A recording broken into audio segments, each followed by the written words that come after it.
हरे हरे हरे कृष्णा कृष्ण कृष्ण हरे हरे हरे राम राम राम हरे हरे हरे कृष्णा कृष्ण कृष्ण हरे हरे पुंडलीक वरदा हरी विठ्ठल श्री ज्ञानदेव तुकाराम पंढरीनाथ भगवान की जय मौली ज्ञानेश्वर महाराज की जय जगद्गुरु श्री संत तुकाराम महाराज की जय आदि शक्ती मुक्ताबाई की जय.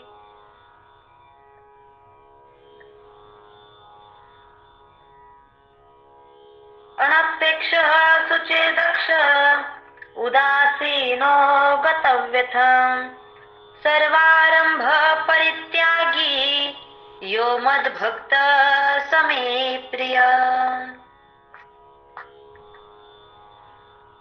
प्रस्तुत प्राप्त प्रसंगी प्राप्त स्थळी प्रवचनरूपी सेवेकरता निवडलेली ओवी ही ज्ञानेश्वरी या ग्रंथामधील 12व्या अध्यायातील 16व्या क्रमांकाचा हा श्लोक आहे. ज्ञानोबरायांनी विश्वाला पावन अगदी चंद्रभागेप्रमाणे पावन करणारी जी ज्ञानेश्वरी लिहिली किंवा जो ज्ञानेश्वरी ग्रंथ लिहिला, या ग्रंथामध्ये ज्ञानोबरायांनी जगाच्या नवे विश्वाच्या कल्याणासाठी अनेक प्रकारच्या ओव्यांमधून अनेक श्लोकांमधून हिताचे उपदेश केलेले आहेत. नवे तर भगवान परमात्म्याने किंबहुना भगवान परमात्म्याला भक्त शरण गेल्याच्या नंतर किंवा प्रपंचाला परमार्थाचा आधार दिल्यानंतर, परमार्थाची जोड दिल्यानंतर साधारण मनुष्य किंवा भगवान परमात्म्याचा भक्त हा कशा पद्धतीने या संसार रूपी सागरातून तरुण जाऊ शकतो हे सांगितलेलं आहे.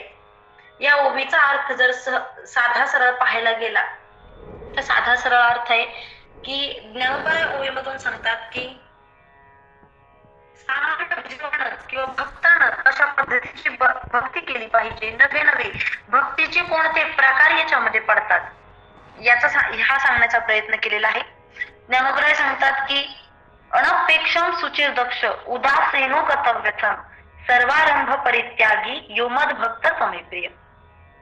अनपेक्षम सुचिर्दक्ष, अनपेक्ष म्हणजे साधे सरळ अर्थ आहेत बघा. अनपेक्ष म्हणजे कोणते, म्हणजे त्याच्या शब्दामध्येच ते अर्थ दडलेले आहेत. अनपेक्ष म्हणजे अनपेक्ष कोणत्याही प्रकारची अपेक्षा न करणारा. जो प्रथम वर्ग सांगितलं तो कसं सांगितलं की ज्याला कसल्याही पद्धतीची अपेक्षाच नाहीये तो अनपेक्ष आहे. सुचिर्दक्ष पुढे जाऊन सांगितलं. मग सुचिर्दक्ष म्हणजे कोणती? सुचिर म्हणजे सूक्ष्म आणि दक्ष म्हणजे काय तर काळजी किंवा दक्ष असणारा. सुचिर दक्ष असणारा म्हणजे आपल्या परमार्थाच्या बाबतीत, आपल्या भक्तीच्या बाबतीत, आपल्या भगवंताच्या बाबतीत जो सतत दक्ष आहे. उदासीनो गतव्यथम सर्वारंभ परित्यागी, प्रत्येक हर प्रकारे भक्तीमध्ये हर प्रकारचा त्याग करण्यासाठी जो तत्पर आहे, सदा तत्पर आहे असा असणारा भक्त भगवान परमात्म्याला प्रिय. यो मद्भक्त समे प्रिय. नवे भगवान परमात्म्यालाच नव्हे तर तो सगळ्यांनाच प्रिय सांगितलंय. मग याच्यामध्ये कोण मोडतं? हे सगळे जे प्रकार सांगितले याच्यामध्ये कोण बोलतं? जगद्गुरु तुकोबराय याच्यामध्ये येतात, ज्ञानोबराय याच्यामध्ये येतात, आदिशक्ती मुक्ताबाई याच्यामध्ये येतात, जनाबाई याच्यामध्ये येतात. आता तुम्ही आणि याच्यामध्ये येऊ का हो? आपण याच्यामध्ये येऊ शकत नाही. याचं कारण काय? अनपेक्षा, आपल्याला अपेक्षा आहे. आपण आज समजा आता छोटस उदाहरण सांगते तुम्हाला. आपण आळंदीमध्ये गेलो, माऊलींच्या दरबारामध्ये गेलो, त्या संजीवन समाधी समोर आपण गेलो, हात जोडले, मनामध्ये सहज येऊन जातो भाऊ की माऊली प्रपंचामध्ये दुःख आहे हो, कुठेतरी सुख द्या. म्हणजे अपेक्षा आहे, आपल्याला भगवंताकडून अपेक्षा आहे. तसं ज्ञानोबराय सांगतात की भक्ताने भगवंताकडून अपेक्षा करूच नाही. याचा अर्थ की देवाने एक भक्ताला काही देऊच नाही असा होत नाही. ज्ञानोबरायाने हे सांगायचंय की तुम्ही अपेक्षा करू नका, अपेक्षा विरहित कर्म करत राहा. आपल्याला सगळ्यांना श्लोक माहितीये, कर्मणे वाधिकार असते. कोणत्याही फलाची अपेक्षा करायची नाही. जो भक्त फलाची अपेक्षा करत नाही ना त्याच्या सर्व मनोकामना पूर्ण आपोआप होत असतात. जर संसार तुम्ही आम्ही पाहायला गेलो बघा, तर संसारामध्ये अपेक्षा आहे. म्हणजे एका आईची आपल्या लेकराकडून अपेक्षा आहे. आपण हल्ली आपण सहज सांगून जातो की बाबा अनेक प्रकारच्या कीर्तनांमधून सहज सांगून जातो आपण बघा, की आई वडिलांची म्हणजे लेकुराचे हित वाहे माऊलीचे चित्त आपण म्हणतो, बरोबर की नाही, की कोणत्याही स्वार्थाशिवाय आई वडील हे कोणत्याही स्वार्थाशिवाय कर्म करत राहतात आपल्या मुलासाठी. नाही, मला असं वाटतं की आई वडील आपल्या लेकराला सांभाळतात. कशासाठी सांभाळतात?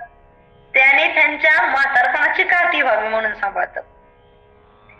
तुम्ही तुमच्या लेकरांना सांभाळताय, पण तुमच्या लेकरांकडून तुमची अपेक्षा आहे की नाही? प्रत्येकाची अपेक्षा आहे की आपल्या लेकरांना मोठं व्हावं, आपण त्याच्यासाठी जे कष्ट केलं त्या कष्टाचं चीज म्हणून त्याने आपल्याला म्हातारपणी सांभाळलं. तसं ज्ञानोबा सांगतात की बाबा हो, भक्ती करत असताना भक्ताने भगवंताकडून अपेक्षा सुद्धा करू नये. ते भक्त त्या कशासाठी सांगितलं की हे भक्ताचं लक्षण आहे. आपल्या भक्ताला भगवंताप्रती अटळ विश्वास असला पाहिजे की तो न मागता सुद्धा आपण एवढं जरी आपण कधीच म्हणत नाही बरं का, किती देऊ त्या भगवंतानं, गाडी देतो, बंगला देतो, पैसा पाणी देतो, लेकर बाळ सगळ्या गोष्टी व्यवस्थित देतो, पण येतं का भगवंतानं माझं चांगलं केलं? कधीच येत नाही. प्रपंचामध्ये आपण कायम बघा कधीच आपल्या मुखामधून येत नाही की देवाने मला बाबा सगळं दिलेलं आहे व्यवस्थित. आपण काही ना काहीतरी नेहमी काही ना काहीतरी दुःख व्यक्त केलेले, हा मला हे भेटलं पण मला हे भेटायला पाहिजे होतं. जसं की बाबा मला टू व्हीलर भेटली पण मला फोर व्हीलर भेटायला पाहिजे होती. ही केलेली तक्रार आहे. ज्ञानोबा म्हणतात ही तक्रार सोडून द्या. भक्ती करताना तर या तक्रारीमध्ये राहू नका. तुम्ही केवळ एवढं जरी म्हंटल ना की तो देतो, एवढं याची जरी जाणीव ठेवली तरी तो खूप देतो, भरपूर देत असतो. अशी अपेक्षा राहील, अनपेक्षा राहिलं पाहिजे. मग अनपेक्षा राहिल्या कोण? संत जनाबाईंचं उदाहरण आहे तुमच्या आमच्या पुढं. अनपेक्षा भक्ती केली, त्यांना काही त्यांच्या आई वडिलांकडे राहता आलं नसतं का? राहता आलं असतं, पण 5 वर्षाच्या जनाईनं पंढरपुरामध्ये राहण्याचा निर्णय घेतला. प्रसंग तुम्हाला आम्हाला सगळ्यांना माहिती. आता खरं तर तुम्ही माझे सगळे जण तुम्ही माझ्यापेक्षा ज्ञानानं वयानं ज्येष्ठ श्रेष्ठ मंडळी आहेत. तुमच्या सगळ्यांच्या पुढं मी बोलायचं म्हणजे थोडस मलाच भीती वाटते, कारण मला प्रवचन तर जास्त मी केलेली नाहीये.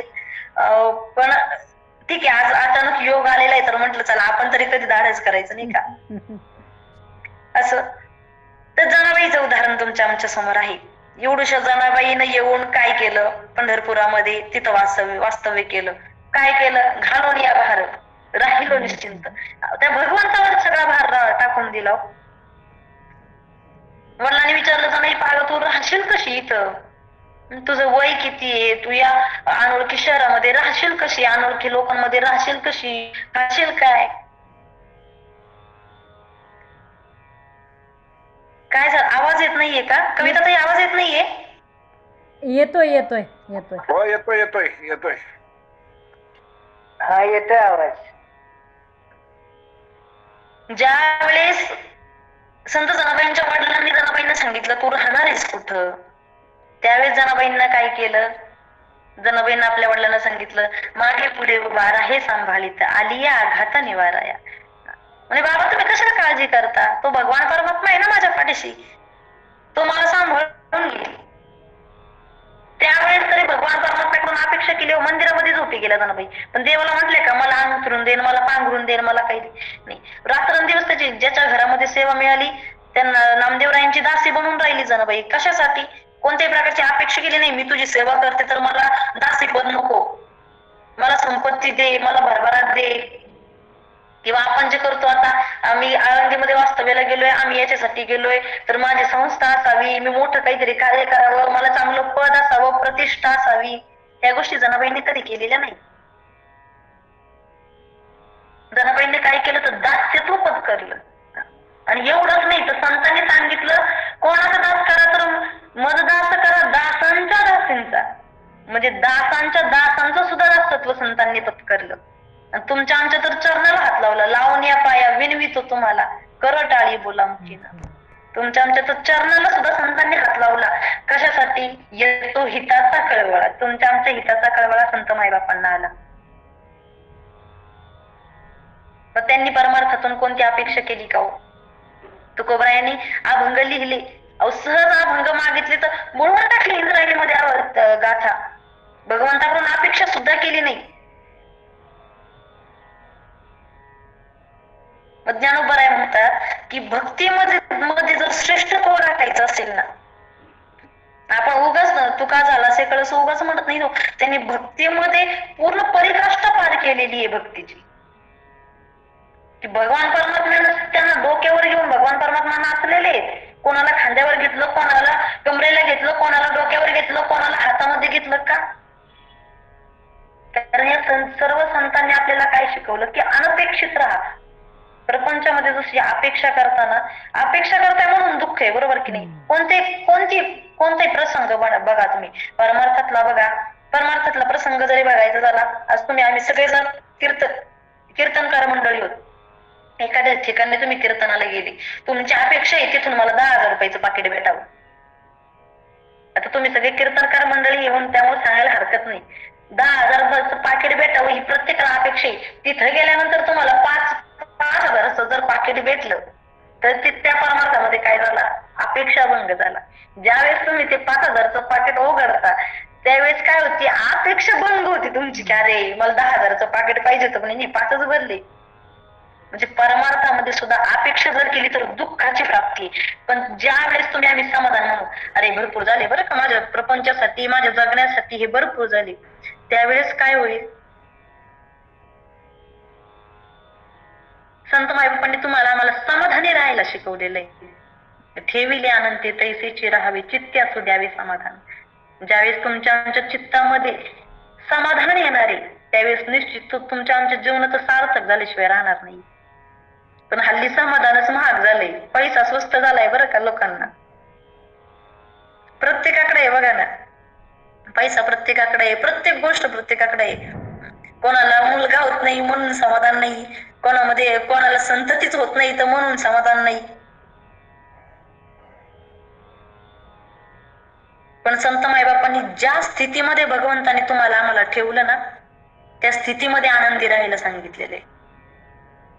तुकोबरायला राहिले ना, सावकारकी होती त्यांच्या त्या घरामध्ये, तरी पण तुकोबरायांनी काय केलं? परमार्थाची निवड केली. तो परमार्थ करत असताना भगवंताला सांगितलं नाही की बाबा ए विठ्ठला, माझी अपेक्षा आहे तुझ्याकडून की मी सावकार आहे ना, तर तुम्हाला याच्यामध्ये सगळ्या संतांमध्ये उच्च कोटीचं असं पद दे. सांगितलं नाही हो. उलट आहे त्याचा सुद्धा त्याग केला आणि जाऊन वृक्षवल्ली आमाजोयरे त्या वृक्षांमध्ये जाऊन राहिले. कशासाठी? अपेक्षा केली नाही, परंतु शेवटी त्याची पोचपावती भगवंतानं दिली ना. आज आळंदीला जाऊन आली, म्हणजे ज्या वेळेस त्या मंदिरामध्ये मी गर्दी पाहिली, 3-4 तासाच्या प्रवासानंतर माऊलींचं दर्शन झालं. त्या बारीला उभं राहिल्याच्या नंतर एवढं वाईट वाटलं की मनामध्ये कुठंतरी स्वतःला असं सांगून दिलं की बाबा, ज्या माऊलींना या इंद्रायणीच्या पाण्याला स्पर्श करण्याचा सुद्धा अधिकार दिला नाही लोकांनी, आज त्या माऊलींसाठी एवढे लोक येतात. म्हणजे उशिरा का होईना भगवंतानं त्यांना त्यांच्या जी कार्याची पावती आहे ती दिली ना. एवढं किती आपल्याला प्रत्येकाला माहितीये किती माऊलींना किती त्रास झालेला आहे. कधी 2 घास त्यांना सुखाचे समाधानाचे खायला सुद्धा भेटलेले नाही, परंतु तरी पण ज्ञानोबरायांनी काय केलं? विश्वाला पावन करून टाकलं. ज्ञानोबराय म्हणतात की भगवान परमात्म्याकडून अपेक्षा करू नका. जो भक्त अपेक्षा विरहित भक्ती करतो ना, तो फक्त भगवंतालाच नाही तर सर्व विश्वाला आवडत असतो. याच्या पुढे जाऊन भक्तीचे प्रकार जे सांगितलेले अनपेक्ष म्हणजे अपेक्षा विरहित राहा. जसं जनाबाई राहिल्या, तुकोबराय राहिले, अगदी त्या पद्धतीने राहा. किमान तुम्ही संसारामधनं तुम्हाला कळतंय की अपेक्षा केल्यानंतर काय, अनपेक्षित राहिल्यानंतर सुख आहे, अपेक्षा केल्यानंतर काय तर अपेक्षेचा भंग होणार आहे. तुमच्या नवऱ्याने तुमची एखादी गोष्ट ऐकली नाही, दुःख प्राप्त होतं. आपल्या मुलीनं आपली एखादी गोष्ट ऐकली नाही, दुःख प्राप्त होतं. नातवंडानं आपल्याला उलट उत्तर दिलं, दुःख प्राप्त होतं. आपली मैत्रीण आपल्या विरोधात वागली, दुःख प्राप्त होतं. एखाद्या व्यक्तीला केलेली मदत त्यांनी वेळेवर परत केली नाही, दुःख प्राप्त होतं.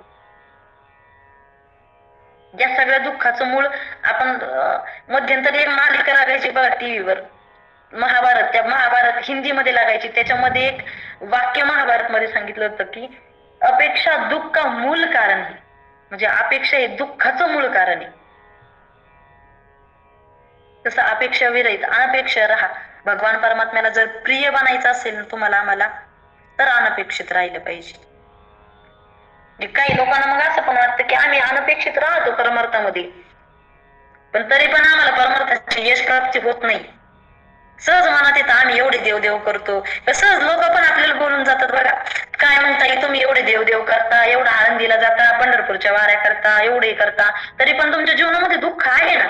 असणार आहे, मनुष्य जन्म आहे. जिथं तुम्ही आम्ही संसाराला जन्माला आलो ना तिथं दुःख आहेच. सर्व सुखाची आशा जन्म गेला. आपला सगळा जन्म कशामध्ये गेलेला आहे, याच गोष्टींमध्ये गेलेला आहे. मलाच याचे पुढे जाऊन सांगायचं तर प्रपंचामध्ये आल्यामध्ये दुःख बांधवडी आहे हा संसार, सुखाचा विचार नाही कुठे. जो प्रपंच आहे तो दुःखानच व्यापलेला आहे ना, याच्यामध्ये सुखाचा विचार असूच शकत नाही.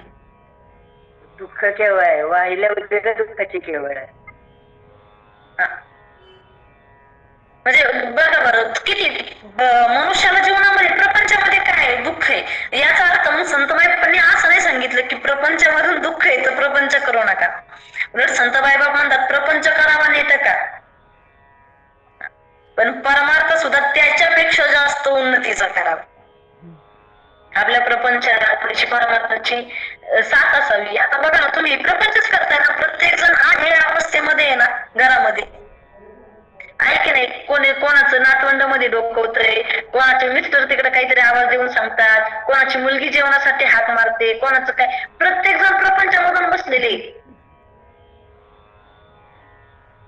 मी तर आनंदी वरून आली आणि घरात येऊन फक्त काही ओढणी आहे अशी डोक्यावर घेतली बस. किती ह्याच्यावरून लक्षात येत असेल तुमच्या, म्हणजे आपण प्रत्येक जण प्रपंचामध्ये आहे, पण ह्या प्रपंचासोबत आपण जो हा परमार्थाचा घाट घातलाय ना मोबाईलवर, तर मोबाईलवर लोक मोबाईलचा कितीतरी दुरुपयोग करतात. जेवढ्या 1 तासामध्ये आपण लाईव्ह प्रवचन ऐकतोय तेवढ्या 1 तासामध्ये लोक रील्स बघत बसतात 30-30 सेकंदाच्या 15-15 सेकंदाच्या. याच्यापेक्षा आपण लाईव्हचं प्रवचन ऐकतोय, या प्रवचनातून तर आपण काही एकमेकांचं घेऊ तो विषय सोडा, पण आपल्या एकमेकांचा जो वारकरी संप्रदायाचा जो वारसा आहे, किंबहुना जी ओळख वारकरी संप्रदायामधून होणारी, जे तुमच्या माझ्यामध्ये मायलेकीचं नातं असेल, किंवा आता आपले इथं श्रीकांत काका दिसत आहेत बघा मगासपासून, किंवा अनेक आता म्हणजे जी दिसणारी मंडळी ती सांगते मी, माझा काही कोणाशी वैयक्तिक कोणाशीच परिचय नाही. अगदी सगळेजण माझ्यासाठी अनोळखीच दिसत आहेत, परंतु हे सगळे जे आपुलकीचे लोक आहेत या प्रवचनातून आपण काय, तुम्ही सगळे मी अगोदर सांगितलं तुम्ही ज्ञानानं माझ्यापेक्षा ज्येष्ठ आणि श्रेष्ठ आहात, परंतु जो आपल्यामध्ये जो होणार जे कन्व्हर्सेशन आहे आता, किंवा सांप्रदायिक जे नातं जोडलं जातं, कदाचित आज तुमचे कोणी महाराज होते ज्यांचं प्रवचन सेवा होती, त्यांचं आजारी पडणं, तिथून मला फोन येणं, मी नाही हो म्हणत असताना सुद्धा बसणं, मोबाईलची चार्जिंग संपणं. हे बघा आता खोटं वाटेल, ते बोर्ड लावलाय त्या बोर्डाला चार्जिंगची वायर लावली, मोबाईलला कनेक्ट केलाय आणि हातात मोबाईल घेतलाय. कशासाठी, म्हणजे असं वाटतं की ठीक आहे चला ना, आपण आता ज्योतिताई असतील त्यांचा पण माझा काही परिचय नाही अगोदर, पण तुम्ही हा संकल्प सुंदर केलेला आहे, मग ही अनपेक्षित भक्ती मला असं वाटतं. याच्यातून कोणाला काही भेटणार आहे का, तर तुम्ही टाळकऱ्यांसारखे जमा झाले त्यामुळे तुम्हाला 200-200चं पाकिट भेटणार आहे, प्रवंच घराला 1,500चं पाकिट भेटणार आहे, असं काय का. ही अनपेक्षित कोणत्याही प्रकारची अपेक्षा न केलेली भक्ती मला असं वाटतं. ती आधुनिकतेच्या माध्यमातून असेल ना तरी चालेल. निष्काम भक्ती, निष्काम मग ज्ञानोबा सांगतात ही भक्ती करायला शिका.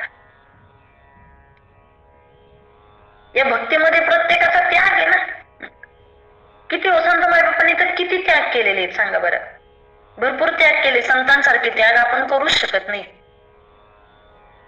ज्ञानोबरायांनी तर ज्यावेळेस भिक्षेसाठी गेले ना, ज्ञानोबरायांनीच कशासाठी, ज्ञानोबरायांच्या पेक्षा सुद्धा ज्येष्ठ श्रेष्ठ त्याग विठ्ठल पंतांनी केलेला आहे. हल्लीचा आपण काळ बघितला, काही काळापुरते आई वडील साथ देतात, पण त्याच्यानंतर जर उलटी बाजू त्यांच्यावर आई बाप सुद्धा म्हणतात बाबा तुझं तू बघ आता आमचं आम्हाला जगू दे, सहज बोलून जातात. पण विठ्ठल पंतांनी रुक्मिणी मातेने केवढा मोठा त्याग केला. ठीक आहे म्हणे, आमच्या लेकरासाठी, विश्वाच्या कल्याणासाठी देहांचं प्रायश्चित्त केलं ना. हा त्याग परमार्थामध्ये करता आला पाहिजे. तुम्हाला आम्हाला तर काहीच तुम्हाला आम्हाला ना यज्ञाने भगवंत सांगितला, फक्त नामस्मरण करायला सांगितलं. याच्यापेक्षा वेगळं तुम्हाला आम्हाला काहीच करायला सांगितलं नाही. आणि भगवान परमात्म्याला तेच आवडतं. आवडे देवासी तो ऐका प्रकार, नामाचा उच्चार रात्रंदिवस. भगवान परमात्म्याला फक्त नाम घेतलेलं आवडतं, याच्यापेक्षा काहीच नाही सांगितलं ना. संत माईबापांनी जर एवढे त्याग केले तर मग निश्चित आपण आपल्या प्रपंचामधून 1 तासाचा वेळ भगवान परमात्म्यासाठी काढू शकतो. खूप नाही. आपण एक उदाहरण ऐकलं होतं बघा, वाचनामध्ये आलेलं, की एक आजोबा, वयस्कर आजोबा ऍडमिट असतात. तर मग ते डॉक्टरांना खूप रिक्वेस्ट करतात की बाबा मला बरं करा, आता काही करा, पण मला किती खर्च होऊ द्या, माझा किती पैसा जाऊ द्या, पण मला बरं करा. डॉक्टर त्यांचं ऑपरेशन वगैरे करतात. त्यांचं ते हृदयाचं ऑपरेशन वगैरे झाल्याच्या नंतर डॉक्टर त्यांना सांगतात की आजोबा म्हणजे 15 लाखाचं बिल झालेलं आहे, 15 लाखाचं बिल झालेलं आहे आणि तुम्ही बरे झालात. आजोबा इतकी रडायला सुरुवात करतात, इतके रडतात भयान, की डॉक्टर म्हणतात काय झालं आजोबा, तुम्हाला कोणी सांभाळणार नाहीये का, किंवा बिल भरणार कोणी नाहीये का, तसं जरी काही असेल तरी आम्हाला सांगा, आपण बिल थोडंफार कमी करू. त्यावेळेस ते आजोबा त्या डॉक्टरांना सांगतात, म्हणतात तुमच्या बिलाचं मला काहीच अडचण नाही, पैशाचं काहीच अडचण नाहीये. मला वाईट या गोष्टीचं वाटतंय की तुम्ही अवघ्या 2 तास ऑपरेशन करताना माझं हृदय सांभाळलं आणि त्याचे तुम्ही 15 लाखाचं बिल केलं. माझं आज वय जवळजवळ 60 ते 65 वर्ष झालं. तो भगवान परमात्मा माझं 60-65 वर्ष झालं हृदय सांभाळतोय. त्याने माझ्याकडून कधी 1 रुपया सुद्धा मागितला नाही, कधीच 1 रुपया सुद्धा मागितलेला नाही. म्हणजे विचार करा ना, आपण संध्याकाळी झोपतो, झोपणं आपल्या हातात आहे, पण उठणं कोणाच्या हातात आहे. त्याने तर तुमच्या आत्म्यावरला जर रामच काढून घेतला तर काय होईल विचार करा. चाले हे शरीर कोणाची असते, त्या भगवान परमात्म्याच्या सत्तेने चांगलं सर्व चालतं. ज्ञानोबारायांनी खूप छान, खूप सुंदर ओवी सांगितली बघा. तुझ्या सत्तेने वेदासी बोलणे, सूर्यासी चालणे, तुझ्या सत्ते. त्या भगवान परमात्म्याचं, सूर्याला चालणं भगवान परमात्म्याच्या सत्तेचं आहे, वेदाला बोलणं भगवान परमात्म्याच्या सत्तेने. जरी संत मायबापांनी जरी कार्य केलेलं असेल, ज्ञानोबारायांनी जरी रेड्याच्या मुखातून वेद बोलवले असेल, तरी ज्ञानोबाराय म्हणजे महाविष्णूचा अवतार. म्हणजे ज्या भगवान परमात्म्याच्या सत्तेनं सगळं कार्य चालतं, ज्या भगवान परमात्म्याच्या सत्तेच्या अधीन तुम्ही आम्ही आहोत. किंबहुना झाडाचं पिकलेलं पान सुद्धा भगवान परमात्म्याच्या मर्जीशिवाय खाली सुद्धा पडू शकत नाही. एवढी जर त्या भगवान परमात्म्याची सत्ता आहे, तर त्याच्यासाठी तुम्ही आम्ही अनपेक्षित राहणं, त्यागी राहणं गरजेचं आहे. आणि सुचिरदक्ष सुद्धा राहायला पाहिजे. आपल्या गॅसवरचं दूध उतू जाऊ नये याच्यासाठी आपण काळजी घेतो का नाही? घेतो का नाही सांगा बरं. एखादं महिला मंडळ आपल्याला, आपण गॅसवर दूध ठेवलं, किती काळजी घेतो आपण, किती दूध उतू नाही गेलं पाहिजे. ते गॅसच्या तिथंच थांबतो का नाही, हलतो का तिथून? नवे नाही थांबता आलं, काय करतो, ते पातेल्यावर ते उलथून आडवं ठेवतो. का ठेवतो? की दूध उतू जाऊ नये म्हणून. म्हणजे किती सुचिरदक्ष आहे आपण प्रपंचामध्ये, मला सांगायचंय. किती काळजी घेतो आपण प्रपंचामध्ये. अगदी छोटस उदाहरण, मोबाईलची चार्जिंग संपायला आली, लगेच चार्जिंगला आपण मोबाईल लावतो की नाही? कशासाठी? की मोबाईल स्विच ऑफ होणार आहे, आता त्याची आपल्याला गरज पडणार आहे, आपल्याला तो संध्याकाळी झोपताना बघायचा आहे. ही काळजी आपण घेतो की नाही? रात्री झोपताना किती वेळा डोक्यात विचार येतो महिला मंडळाच्या, सकाळी उठल्यानंतर कोणती भाजी करायची, डबा द्यायचा आहे, कोणती भाजी करायची. म्हणजे आपण प्रपंचामध्ये काय सुचिरदक्ष आहे.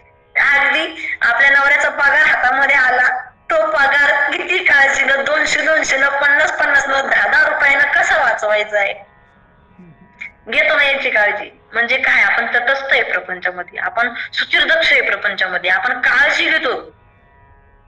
ज्ञानोबराय म्हणतात तेवढीच काळजी किंवा त्याच्यापेक्षा कमी घ्या. 24 तास तुम्हाला प्रपंचासाठी दिले ना, त्या 24 तासामध्ये तुम्ही 23 तास प्रपंच करा, 1 तास काळजी भगवान परमात्म्यासाठी घ्या, 1 तास दक्षता भगवान परमात्म्यासाठी घ्या. नका घेऊ 1 तास. मी म्हणते 1 तास सुद्धा तुमचा खूप मोलाचा आहे.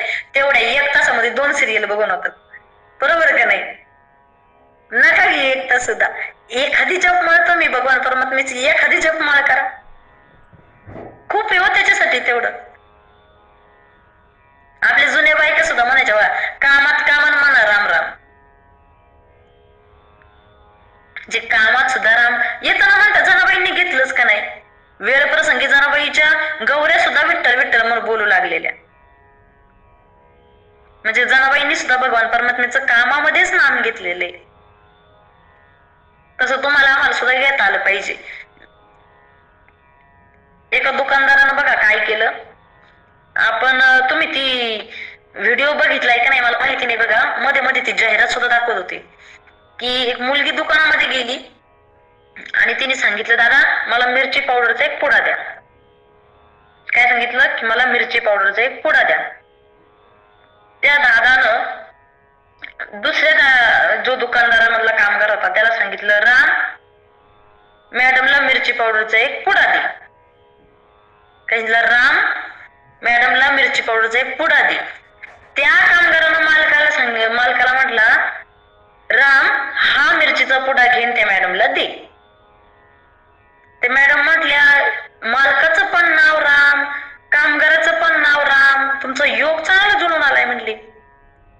अहो म्हणली, याच नुसतं नाम राम नाहीये, आमच्या दुकानामध्ये जेवढे कामगार आहेत ते सगळ्यांचं नाव राम आहे. आता मूळ तर त्यांचं नाव राम होतं का? त्या बाईला आश्चर्य वाटलं. त्या मॅडमने विचारलं, असं कसं बरं, सगळ्यांचे कसे काय राम नाव आहेत? त्यावेळेस त्या मालकाने सांगितलं, म्हणजे आम्ही जो व्यवहार करतो, व्यवसाय करतो, या व्यवसायात ना आम्हाला वेळ भेटत नाही भगवंताचं नाम घेण्यासाठी. म्हणून आम्ही एक संकल्पना केली, काय की आजपासून सगळ्यांनी एकमेकांना राम म्हणायचं, जेणेकरून त्या भगवान परमात्म्याचं मुखामध्ये नाम येईल. म्हणजे प्रपंच करत असताना सुद्धा परमार्थाची जोड लावली का नाही त्याला? कशासाठी लावली? का तर आपला प्रपंच सुफळ व्हावा, सफळ व्हावा याच्यासाठी. बरं, नाम घ्यायचंय म्हणजे बाकीचं पण आहे, जे मंगलामध्ये मंगल आहे तीच गोष्ट करायची आपल्याला, बरोबर का नाही? तुम्ही आम्ही हरिपाठामध्ये सुद्धा प्रमाण वाचलेले, गगनाहून वाढ नाम आहे. म्हणजे आकाशापेक्षा सुद्धा जे 10 पटीने सुद्धा ज्येष्ठ आणि श्रेष्ठ सांगितलेले, किंवा ज्याची गणनाच तुम्ही आम्ही करू शकत नाही असं नाम भगवान परमात्म्याचं. आणि जर विद्रोही रूप जर बघायला गेलं किंवा जर वस्तुस्थिती जर बघायला गेली ना, तर संत आणि संतांपेक्षा नाम किंवा भगवंत आणि भगवान परमात्म्यापेक्षा त्याचं नाम हे श्रेष्ठ सांगितलेले. साधं उदाहरण सांगू का? बघा, श्रीरामांनी ज्यावेळेस सीतामाईला आणायचं होतं, रावणाच्या याच्यातून वाचवून आणायचं होतं, त्यावेळेस काय केलं तर पूल बांधायचा होता, बरोबर का नाही? पूल बांधायचा होता, तो सेतू बांधायचा होता. तर तो सेतू बांधत असताना बऱ्याच वानरांनी काय करायचे, ते दगड घ्यायचे आणि त्या पाण्यामध्ये टाकायचे. दगड घ्यायचे आणि पाण्यामध्ये टाकायचे. ते दगडे काही तरले नाही. स्वतः श्रीरामांनी सुद्धा काय केलं, दगड उचलला हातामध्ये. स्वतः श्रीरामांनी सुद्धा हातामध्ये दगड उचलला आणि पाण्यामध्ये टाकला, तरी सुद्धा दगड तरला नाही. मग त्याच्यानंतर हनुमंतरायांनी युक्ती काय लढवली, म्हटले नाही, म्हणली भगवान परमात्मा जरी असला तरी दगड तरणार नाही. दगड तरतील कशाने?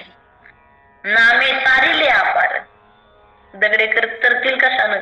ज्या वेळेस भगवान परमात्म्याचं नाव त्या दगडावर लिहिलं गेलं. हे उदाहरण खऱ्या अर्थानं कर्तुम, अकर्तुम आणि अन्यथा कर्तुम या 3 शक्त्या ज्या सांगितलेल्या आहेत, ज्याच्या खाली या 3 शक्त्या असतात त्याला समर्थ म्हणतात किंवा सद्गुरू म्हणतो त्यांना आपण. या 3 शक्त्यांमधली जी शक्ती आहे अन्यथा कर्तुम, या अन्यथा कर्तुम शक्तीमध्ये काय केलं तर नाम श्रेष्ठ भगवान परमात्म्याचं सांगितलं. मग ज्यावेळेस हनुमंतरायानं भगवान परमात्म्याचं नाम त्या दगडावर श्रीराम असं लिहिलं, मग तो दगड ज्यावेळेस पाण्यामध्ये टाकला त्यावेळेस तो दगड तरलेला आहे. म्हणजे काय तर नामाला, भगवान परमात्म्याच्या नामाला भगवान परमात्म्याच्या रूपापेक्षा सुद्धा अधिक महत्व दिलेले. तर आपण प्रमाण नाही तुकोबरायांना पाहणं असं म्हणत नाही. तुकाराम तुकाराम नाम घेता कापे यम. म्हणजे तुकोबरायांचं नाम, केवळ नाम घेतलं तर काय होतं, यमदेव सुद्धा कापतो. आणि ह्याच्यामध्ये तर आपल्याला खूप सारा परमार्थ करून ठेवलं संतांनी. पण यज्ञ नाही का कुठे हिमालयामध्ये जाऊन एका पायावर उभं राहायचं नाही, काहीच नाही. फक्त मुखामध्ये नाम सांगितलं. नाम घ्यायला तुम्हाला आम्हाला काही अटी पण ठेवलेलं नाही, काहीच आठ तुम्हाला आम्हाला ठेवली. अमंगळ मधल्या ठिकाणी सुद्धा तुम्ही नाव घेऊ शकता.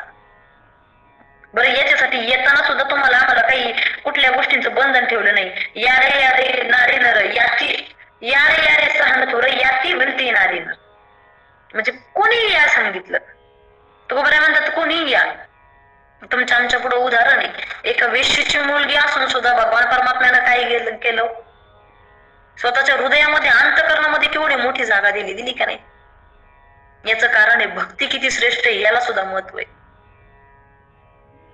आपल्याला सगळ्यांना जायचं एकाच ठिकाणी आहे बघा, प्रत्येकाला. अगदी म्हणजे इथं असलेले सगळे ज्योतिताई असतील, मंगलताई असतील, इथं कविताताई असतील, इथं दिलीप काका असतील, इथं वत्सलाताई, शोभाताई, सगळेजण तुम्हाला आम्हाला किंवा किंबहुना तुमच्यामध्ये आता मी सुद्धा आहे. म्हणजे आपल्याला प्रत्येकाला जायचं एकाच ठिकाणी. जायचंय प्रत्येकाला पंढरपूरला. पण कसं आहे, ज्योतिताई निघाल्या विमानानं, बरोबर का नाही. कविताताई म्हणल्या मी रेल्वेनं जाणार. मला असं वाटलं माझ्याकडे स्कूटी आहे, मी स्कूटीनं जाणार. आले श्रीकांत काका आले बघायला. श्रीकांत काकांना वाटल नाही बाबा तुम्ही सगळे कशानं पण जा, मी आपलं पायी पायी जाणार. म्हणजे जायचंय प्रत्येकाला तिथं. मार्ग प्रत्येकाचं उतरण्याचं ठिकाणी एकच आहे, पण जाण्याचा मार्ग वेगवेगळा आहे. कोणाला वाटतं मी कीर्तन करून जाणार, कोणाला वाटतं मी प्रवचन करून जाणार, कोणाला वाटतं मी व्याख्यान करून जाणार, कोणाला वाटतं मी काहीच नाही करणार, फक्त भगवान परमात्म्याचं नाम घेत घेत जाणार. प्रत्येकाला जायचं एकाच ठिकाणी. प्रत्येक जण आपण एकच, जसं की एखादी रेल्वे, आता मी काही रेल्वेमध्ये बसलेली नाही बरं का, खरं सांगायचं तर कधी. आता ज्यांना बसलेले त्यांना माहिती असेल, रेल्वे असते त्या रेल्वेमध्ये डबे असतात म्हणे. असं म्हणजे महिला एकत्र, जेंट्स एका डब्यामध्ये, किंवा असे डबे केलेले असतात वाटतं. प्रत्येक जण त्या डब्यामध्ये बसलं, बरोबर का नाही. प्रत्येक जण त्या डब्यामध्ये बसलं. ज्याला कल्याणच्या स्टॉपला उतरायचे ते कल्याणच्या स्टॉपला उतरल्यावर प्रत्येक जण उतरणार. मला सांगायचं हे की ज्यावेळेस ती रेल्वे चालू होती, 1 2 3 4 असे समजा आपण ग्राह्य धरू की 1 2 3 4 4 नंबर 4 असे क्रमांकाचे डबे आहेत. त्या 4ही डब्यांमध्ये लोक बसलेली. त्या रेल्वेची स्थिती काय आहे, स्थिती एकच आहे पण गती वेगवेगळी आहे. म्हणजे 1 नंबरचा डबा अगोदर पोहोचणार, 2 नंबरचा डबा त्याच्या मागनं पोहोचणार, 3 नंबरचा त्याच्यानंतर पोहोचणार. म्हणजे थोडक्यात काय, ज्याची बस्ती जास्त आहे तो लवकर पंढरपूरमध्ये उतरणार, ज्याची त्याच्यापेक्षा कमी आहे तो 2 नंबरला उतरेल. आमच्या कविताताई 1 नंबरला उतरले तर ज्योतिताई 3 नंबरला उतरतील, मी मध्ये 2 नंबरला उतरेल. म्हणजे जयाचा भावार्थ जैसा तयाचा लाभ तैसा, ज्याचा जसा भाव. पण ते असं नाही झालं पाहिजे मनी नाही भावन देवा मला पाव. जुने आमचे लांबच सांगत नाही बरं का, आम्ही लहान होतो आणि मग ते जुने लोक बोलताना बोलायचे बघा. नाही, आमची आजी होती तर मग आमची आजी म्हणायची काय नाही गळ्यातली माळा, एक गळ्यात माळा पोटात काळ असं आहे. म्हणजे थोडक्यात तिथं सांगणं काय असायचं की मनामध्ये भावना सुद्धा असणं गरजेचं आहे. तुम्ही वेद किती वाचले, तुम्ही ग्रंथांचं किती पारायण केलं, याला महत्व नाहीये. कितीतरी लोक आहेत असे सामर्थ्यवान, कितीतरी वेदांत शास्त्र वगैरे असलेले लोक आहेत, त्यांना समोर माणूस दिसलं की त्यांचा आकाश टाकतो. मला माझं स्पष्ट मत सांगू, मला असं वाटतं जी व्यक्ती माणसानं, जे भगवंतानं जे माणसाला बनवलं त्या माणसावर जी व्यक्ती प्रेम करू शकत नाही ती भगवंतावर कधीच प्रेम करू शकत नाही. आपण एकमेकांना जपलं पाहिजे, एकमेकांवर प्रेम केलं पाहिजे ना. तुम्ही आता आलेले ते गाणं ऐकले का बघा, तान्ह्या बाळाच्या हासऱ्या डोळ्यात तो नाचे रंगोनी संतांच्या मेळ्यात तो, तुझ्या माझ्यात भेटेल साऱ्यात तो, शोध नाही कुठे या पसाऱ्यात तो. याचे पुढचं वाक्य बघा खूप सुंदर आहे. गुंतला ना कधी राऊळी तो कधी रावणामध्ये गुंतलेला नाही, कधी तुमच्या पाषाणाच्या मूर्तीमध्ये गुंतून नाही राहिला. तो गुंतला कोणामध्ये? तुमच्या आमच्यामध्ये राहिला. ज्या वारकरी संप्रदायाचे संत मायबाप वारीला जातात, नवीन तुमच्या आमच्यासारखा साधक वर्ग चालतो, त्या साधक वर्गामध्ये तो भगवंत पाहायला मिळतो. नवे नवे एखादं श्वान आहे त्या वारीमध्ये चालणार. आपण कितीतरी व्हिडिओ पाहतो, एखादं वारीमध्ये चालणारं श्वान आहे, त्या श्वानामध्ये सुद्धा तो भगवंत त्याच्या अंश स्वरूपाने राहिलेला आहे. संत मायबापांना जर खांबामध्ये भगवंत दिसू शकतो, कुत्र्यामध्ये भगवंत दिसू शकतो, तर तुम्हाला आम्हाला साधा माणसामध्ये नाही का दिसावं? निश्चित दिसलं पाहिजे. पण हल्ली आपण भरपूर लांब लांबपर्यंत भगवान परमात्म्याचे दर्शन रूप पाहायला जातो, पण तुमच्या आमच्यामध्ये असणारी रूप कधी आपण पाहिली नाही. ज्ञानोबा सांगतात नाही हो, देवामधला भगवंत तुम्हाला आम्हाला पाहता आला पाहिजे. जर त्या काळामध्ये ज्ञानोबरायामधला भगवंत जर लोकांनी पाहिला असता, तर ज्ञानोबरायांना एवढ्या वेदना सहन कराव्या लागल्या नसत्या. पण ह्या वेदना सुद्धा सहन करणं मान्य होतं त्यांना. कशासाठी? विश्वाचं कल्याण व्हावं, विश्वाला पसायदान मिळावं, विश्वाला ज्ञानेश्वरी मिळावी, विश्वाला संत मिळावे, संतांचा कृपाशीर्वाद मिळावा. आणि येणाऱ्या हे मला असं वाटतं, हे आई वडिलांपेक्षा हे जे प्रमाण आहे ना, लेकुराचे हित, हे ज्ञानोबरायांना जास्त लागू पडत. कारण तुम्ही फक्त आपले प्रपंच केले, तुकोबरायाने आपल्या विश्वाचा प्रपंच केला की नाही? तुम्ही आम्ही एवढे बिघडलेल्या अवस्थेतले दुष्काळाच्या काळामध्ये सांगितलं तुकोबरायांनी की ज्याला जे पाहिजे ते घेऊन जा, मी माझ्या हातानं कोणाला काही वाटणार नाही. ज्याला जसं कंदवंडी पेटवली तशी गावचे लोक रात्रीचीच तुकोबरायांच्या वाड्याच्या बाहेर रांगाच्या रांगा. आपल्याला सवय असते, रेशलिंग सुटलं की लोक बघा कसे रांगच लावतात, फुकटचं सोडायचं नसतं माणसाला. बरोबर आहे की नाही? ते तसं आज त्याच पद्धतीने रांगा लावले तुकोबरायांच्या घराच्या बाहेर लोकांनी. सकाळ झाली तुकोबरायांनी पहाटे दरवाजा उघडला की हे भली मोठी लाईन. तुकोबरायांनी सांगितलं ज्याला तेवढं पाया लागतंय ना तेवढं त्याच्या हाताने घेऊन जा. अहो एवढे लोक वाईट, एवढे वाईट ना की तुकोबरायांच्या कुटुंबासाठी एखादं दाना सुद्धा ते ठेवलं नाही हो त्या कणगीमध्ये. एवढे बेकार लोक. म्हणजे ते समाज कसा आहे आपला, हात धरा म्हणले की, बोट पकडा म्हणले की काय करतो? हात पकडतो महाराज. ज्ञानोबराय म्हणतात असावं. आम्ही संतांचे जन्म कशासाठी झाले? विश्वाचं कल्याण करण्यासाठी झाले. बरोबर की नाही? आम्हाला त्रास झाला, संत मायबापांना त्रास झाला, त्यांनी काय केलं? तुमचं आमचं हित केलं. तुमच्या आमच्यासाठी. कदाचित ज्ञानोबरायांना जर त्रास झाला नसता तर ज्ञानोबरायांनी ज्ञानेश्वरी सारखा ग्रंथ लिहिला नसता, मुक्ताबाईंनी ज्ञानोबरायांना उपदेश केला नसता. ज्यावेळेस ज्ञानोबरायांनी भिक्षेसाठी जावं, भिक्षा मागावी, ज्यावेळेस गावकऱ्यांनी ज्ञानोबरायांच्या भिक्षेमध्ये माती मिसळून ती उचलण्यासाठी सांगावं, ज्ञानोबरायांनी घरी यावं, झोपडीमध्ये बसावं आणि ती ताटी बंद करून बसावी. ताटी बंद केल्याच्यानंतर ज्यावेळी ज्ञानोबराय आतमध्ये रडतात त्यावेळेस मुक्ताबाई येऊन ज्ञानोबरायांना उपदेश करतात की दादा, जेने संत व्हावे तेने जग बोल सोसावे. ज्याला संत म्हणून घ्यायचंय ना त्याने जगाचं बोलणं ऐकावं लागतं. आणि संत मायबापांच्या आधुनिकतेचा जरी विचार केला, आता खूप लांबचा कशाला, सावित्रीबाई फुले घ्या.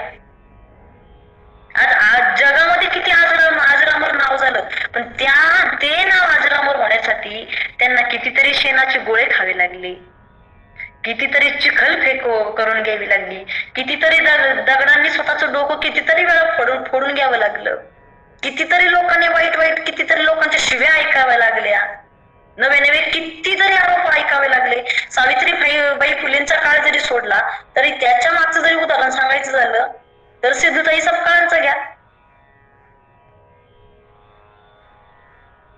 आज त्यांची सुद्धा जर गणना केली तर संतांपेक्षा कमी नाहीये.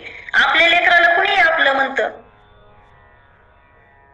पण हिंमत तर दुसऱ्याच्या लेकराला आपलंसं करायला लागते. माईंनी केलं ना, तुम्हाला आम्हाला प्रत्येकाला माहिती आहे ते.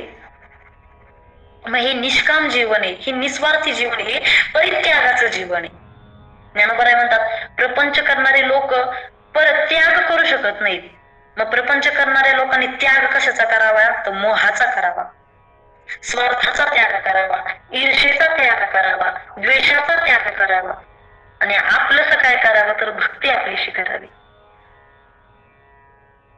एकदा का परमार्थ आपलासा केला की मग भगवंत आपला आणि आपण भगवंताचे. आणि एकदा का भगवंत आपल्या बाजूने उभा असला की तुम्हालाही माहितीये मग अर्जुनाचे सारथी कसा भगवान परमात्मा होत होते. पण त्याच्यासाठी काय करायला पाहिजे तर भगवंत आपलासा करून घेतला पाहिजे. त्याच्यासाठी या भगवान परमात्म्याचं नामस्मरण तुम्ही आम्ही केलं पाहिजे. कलियुगामध्ये फक्त कीर्तनाने भगवान परमात्मा आपलासा करता येते. म्हणजे कीर्तन म्हणजे मग तुम्ही नारदाच्या गादीवर जाऊनच कीर्तन केलं पाहिजे ते नाही. कीर्तन म्हणजे भगवान परमात्म्याचं नामस्मरणाचे. तुम्ही बेगदा तुम्ही त्याला आरवायला सुरुवात केली ना, त्याला हाक मारायला सुरुवात केली ना, ज्यावेळेस द्रौपदीनं भगवान परमात्म्याला हाक मारली त्यावेळेस यावं लागलं भगवान परमात्म्याला. परंतु ती भगवान परमात्मा येण्यासाठी सुद्धा त्याच्या अगोदर द्रौपदीला ती चिंधी बांधावी लागली. जनाबाईंना दळणदळण्यासाठी जनाबाईंना भगवान परमात्मा आला मदत करण्यासाठी. पण कधी जनाबाईंना आई वडिलांचा त्याग करून पंढरपूर मध्ये यावं लागलं, तिथे दासी बनून राहावं लागलं. त्यावेळेस भगवान परमात्म्यांनी जनाबाईंना दळण दळू लागला, नवे नवी उष्टी भांडी करू लागला. म्हणजे भगवान परमात्मा तुमच्या आमच्यासाठी येतो.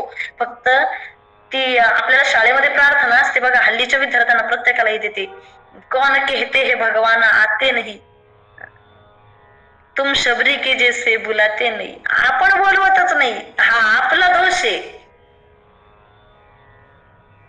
आणि आलेला भगवान परमात्मा सुद्धा ओळखता आला पाहिजे बरं का. नाहीतरी एक नावाडी फसला नावेमध्ये आणि नाव गेली मध्यंतरी अगदी समुद्राच्या नाव गेली मग नाव्यामध्ये पाणी यायला लागलं. पाणी यायला लागलं की सगळे त्याला म्हणायला लागले, अरे बाबा तू आपण इथून निघायचा मार्ग बघूया. नाही म्हणे, मी माझा देव मला वाचवायला येणार आहे. हळूहळू लोक निघून गेले. शेजारनं पुन्हा एक नाव आली. शेजारनं एक आलेली जी नाव होती त्याने काय केलं, त्या माणसाला सांगितलं, बाबा म्हणे या नावेमध्ये ये, तू इकडच्या नावेमध्ये ये, मी तुला पहिले तीराला घेऊन जातो, तुला तीरावर सोडतो, मला तुझी गरज नाही म्हणे, मला माझा देव वाचवायला येणार आहे. तोही माणूस तिथून निघून गेला. शेवटी हा पाण्यात बुडून मेला. ज्यावेळेस मेला त्यावेळेस वरती गेला आणि मग देवाला म्हणायला लागला, देवा तुझी एवढी भक्ती केली मी, तुझं एवढं नामस्मरण केलं मी, तुम्हाला वाचवायला का बरं आला नाही. त्यावेळेस देवानं सांगितलं, अरे खुळ्या म्हणले, अरे त्या नावाड्याच्या रूपात मीच तर तुला घ्यायला आलो होतो ना, की बस मी तुला किती वेळा सांगत होतो की तू इकडच्या नावेमध्ये ये, मी तुला तीराला नेऊन पोचवतो. म्हणजे आलेला भगवान परमात्मा तुमच्या आमच्या दारात सुद्धा ओळखता आला पाहिजे. एखादा मनुष्य जर फकीर जर आपल्या दारात आला तर आपण त्याला म्हणतो, ए बाबा कशाला सकाळी सकाळी डोकं खायला आला, म्हणतो का नाही. त्याला आपण झटकून लावतो. पण पुण्या रूपानं कोणता भगवान परमात्मा तुमच्या आमच्या दारामध्ये येईल हे सांगता येत नाही. आता कलियुगामध्ये तसं जर बघायला गेलं ना तर म्हणजे संत ओळखणं सुद्धा फार अवघड आहे. कारण हल्ली दारावर येणारे भिक्षा घेतच नाही, त्यांना लागते पैसे असं आहे. परंतु संत ओळखण्याचं सुद्धा आपल्याला संत ओळखता सुद्धा आले पाहिजेत. परंतु संत जर ओळखायचे असतील तर त्याच्या अगोदर ग्रंथांचं वाचन केलं पाहिजे. खूप नाही पण किमान हरिपाठ असावा नित्यनेमामध्ये. जसं जेवण आपल्या नित्यनेमामध्ये आहे, जसा मोबाईलला रिचार्ज महिन्याच्या महिन्याला नित्यनेमामध्ये मोडतो, जसं रोजच्या रोज मोबाईलला सकाळ संध्याकाळ चार्जिंग ते नित्यनेमामध्ये मोडतं की नाही. काही गोष्टी नित्यनेमामध्ये सकाळचं उठावंच लागतं, पाणी तापवावंच लागतं, आंघोळ नित्यनेमाने करावीच लागती. आणि ती त्याच पद्धतीनं देवपूजा नित्यनेमामध्ये असावी, नित्यनेमामध्ये हरिपाठ असावा. कारण जोपर्यंत आपण संतांनी जे लिहिलेले ग्रंथ आहेत त्यांचं वाचन करत नाहीत, कारण ग्रंथ म्हणजे प्रत्येक संताचा आत्मा आहे हे लक्षात घ्या. त्यांच्या मुखामधून जे शब्द बाहेर निघालेले आहेत, जे शब्द त्यांच्या मुखामधून बाहेर निघालेले आहेत हे तुकोबारांनी हे ज्ञानोबारांनी म्हटलेले, हरिमुखे म्हणा पुण्याची गणना कोण करी. आणि ते तुमच्या आमच्या कानापर्यंत आलेलं आहे. तुमचं एवढं परम भाग्य आहे ना की ते तुम्हाला आम्हाला वाचनाला भेटतंय.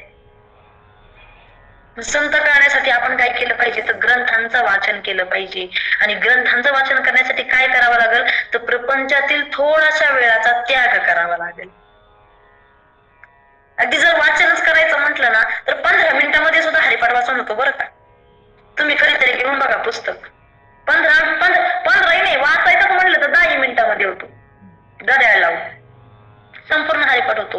मग ज्ञानोबा सांगतात त्याच्यासाठी काय करा, तर चित्त शुद्ध करा. ज्यावेळेस हरिपाठ म्हणतात त्यावेळेस चित्ताचं शुद्धीकरण होईल. पण त्याच्यासाठी आम्ही काय केलं पाहिजे, तर अपेक्षाचा त्याग केला पाहिजे.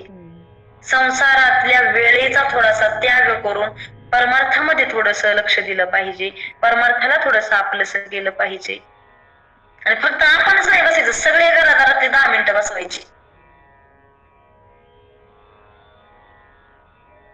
ज्यावेळेस आपण या गोष्टींचा त्याग करू त्यावेळेस निश्चित भगवान परमात्म्याची प्राप्ती आपल्याला होत असते आणि आपण भगवान परमात्म्याच्या आवडीच्या यादीमध्ये येत असतो. एका जनार्दनी आईसा ज्यांचा नेम, तो देवा परम पूज्य जगी. तो देवाला परम पूज्य कधी होतो, ज्या वेळेस आम्ही नामस्मरण करतो, भगवान परमात्म्यासाठी त्याग करायला शिकतो, भगवान परमात्म्याच्या परमार्थासाठी सुचिर दक्ष राहतो, दक्षता घेतो, काळजीपूर्वक त्याचा नित्य नियम करतो. ज्यावेळेस भगवान परमात्म्याला शुद्ध अंतःकरणाने हाक मारतो, साथ घालतो, त्यावेळेस तो भगवान परमात्मा आपलासा होतो. आणि असे भक्त जे अशा स्वरूपाचे जे भक्त आहेत ते फक्त भगवान परमात्म्यालाच नाही तर संपूर्ण विश्वाला हेवा वाटतील असे घडतात आणि विश्वाला आनंद देतात. जेवढा माझ्या पद्धतीनं किंवा माझ्या बालबुद्धीला जेवढा पटेल इतका अर्थ सांगण्याचा प्रयत्न केलेला आहे. आणि विशेष म्हणजे मोबाईलचं खूप कौतुक आहे मला माझ्या, कारण मोबाईलनं साथ दिली. मला खूप असं वाटत होतं की हा मध्ये बंद पडणार आहे, स्विच ऑफ होईल, पण तो टिकला 1 तासभर. आणि आपल्या ज्योतिताई असतील त्यांच्यामुळे तुम्हा सगळ्यांचे चेहरे बघायला, खूप नव्याने पाप बघायला भेटले. त्यांच्या चरणी साष्टांग दंडवत. किंवा तुम्ही जे सगळे हे लोक जे ऍड झालेले आहात तुमच्याही सगळ्यांच्या चरणावर साष्टांग दंडवत. कारण तुमच्या सर्वांच्या समोर बोलणं म्हणजे मज पामरस्य काय थोरपण, पायाची वाहनं पायी बरी. खऱ्या अर्थानं तुम्ही खूप ज्ञानानं माझ्यापेक्षा श्रेष्ठ व्यक्ती आहात आणि साधक वर्ग आहात. इतक्या निष्काम भावनेनं तुम्ही इथे जमलाय, खूप आनंद वाटला. ज्योतिताईंच्या या संकल्पना जी आहे ही अतिशय सुंदर संकल्पना आहे. मला या संकल्पनेबाबतीत काही माहिती नव्हती. कदाचित माझ्या आळंदीवरून येण्याचं ते सांगितलं ना की बाबा भगवान परमात्मा आपल्याला योग्य ते फळ देत असतो. माझ्या आळंदीवरून जे ज्ञानोबरायांचं मी दर्शन घेतलं त्याचं फळ तुमच्या सर्वांची भेट आणि तुमच्या सर्वांचा आशीर्वाद आहे असं मला वाटतं. त्यांच्या बघा त्यांच्या दर्शनाने आले तुमच्या एवढे सगळे आज एकत्र 7-8 वारकरी, तुमचे सगळ्यांचे हे काय टाळ्यावर टाळ्या आहे, एवढे जे हृदयाचे सारखे ते चिन्ह, हे सगळं प्रेम भेटणं, खूप खूप तुमच्या सर्वांचे धन्यवाद. तुमची ही सेवा अखंड अशी चालत राहो. तुमच्या सगळ्या साधक वर्गांकडून ज्ञानोबरायांनी वारकरी संप्रदायाची अखंड सेवा करून घेऊ हीच विनंती करते आणि माझ्या या छोट्याशा प्रवचनाला पूर्ण विराम देते. रामकृष्ण हरी. पसायदान घेता येते बसायला? हा घेऊया ना. सगळ्यांनी तुमचे म्यूटचे हे करा, सगळ्यांनी करा म्यूटचे. नाही सगळ्यांचं होत नाही ते, आवाजाचं पुढे मागे थोडंसं होत असतं, त्यामुळे एकच कोणतरी म्हटलं तरच हे होतं ते व्यवस्थित येतं. चालेल, घ्या ना मध्ये ते तुम्हीच घ्या. महाराजांना सांगू का कोणाला? श्रीकांत महाराज घेताय का बसायदान? कांता महाराज घ्या. म्यूट काढा महाराज तुमचं. आता विश्वात्मके देवे तेने वाग्यज्ञे तुषावे तुषोनी मज द्यावे पसायदान हे जे कळांचे व्यंकटी सांडो तया सत्कर्मेवती वाढो होता परस्परे पडो मैत्री जीवांचे दुरितांचे तिमिर जावो विश्व सुधर्म सूर्य पाहो जो जे वांचिल तो तिला हो प्राणी जात वर्षत सकळ मंगळी ईश्वर निष्ठांची मांद्याळी अनवर्थ भूमंडळी भेटतो तयाभूता चला कल्पतरूचे आरो चेतना चिंतामणीचे गाव बोलते जे अर्णव पिवंशाचे चंद्रमे जे अलंचन मार्तंड जे तापहीन ते सर्व हे सदा सज्जना स्वैरे होतो किंबहुना सर्व सुखी पूर्ण होणे ही लोकी भजिज आदी पुरुषी अखंडित आणि ग्रंथोपजीवी विशेष लोकी दृष्टा दृष्ट विजय हो आवेजी एथ मने श्री विश्वेश्वरा हो हा होईल दान पसावो, येणे वरीत दान देव सुखिया झाला, येणे वरीत दान देव सुखिया झाला, येणे वरीत दान देव सुखिया